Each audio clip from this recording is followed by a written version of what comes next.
শীত মৌসুমে বেশ জনপ্রিয় টাঙ্গাইলের শাল চাদর, যার দেখা মেলে রাজধানী ঢাকা সহ দেশের বিভিন্ন অঞ্চলে। সম্প্রতি সুতার দাম বাড়ায় ভাটা পড়েছে এ ব্যবসায়। এমন অবস্থায় সহজ শর্তে ঋণ ও সরকারি প্রশিক্ষণের দাবি খাত সংশ্লিষ্টদের। এম এ রাজ্জাকের পাঠানো তথ্যচিত্রে ডেস্ক রিপোর্ট।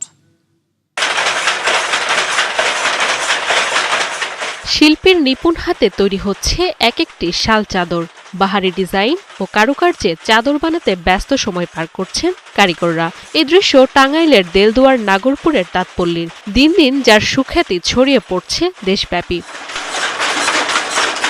এই শিল্পের সাথে জড়িত জেলার বিভিন্ন অঞ্চলের প্রায় ৬ শতাধিক পরিবার, যারা দিনে প্রায় ১২টি পর্যন্ত শাল চাদর তৈরি করতে পারেন, মানভেদে যার দাম ৪০০ থেকে ১২০০ টাকা পর্যন্ত।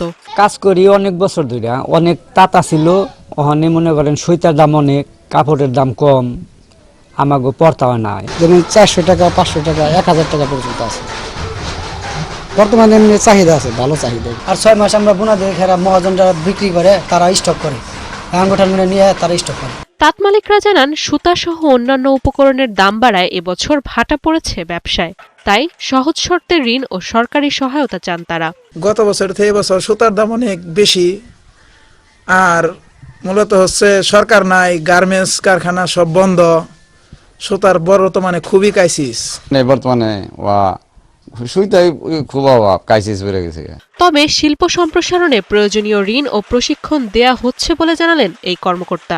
কাপড় তৈরির জন্য এবং চাদর তৈরির জন্য আমাদের ঋণ সহায়তা বিদ্যমান আছে। আমরা তাঁতিদের বাসায় যে যাদের প্রয়োজন, আমরা তাদের ঋণ সহায়তায় দিয়ে থাকি। দক্ষতা উন্নয়নের জন্য ট্রেনিং, প্রশিক্ষণ এবং সুতার কিভাবে ডিজাইন ভালোভাবে করা যায়, আমরা একটা প্রশিক্ষণ দিয়ে থাকি তাদেরকে। সুষ্ঠু বাজার ব্যবস্থাপনা ও সরকারি সহযোগিতা পেলে সম্ভাবনাময়ী শিল্প থেকে বিপুল অর্থ আয় করা সম্ভব বলে মনে করেন সংশ্লিষ্টরা। Desk report, ৭১।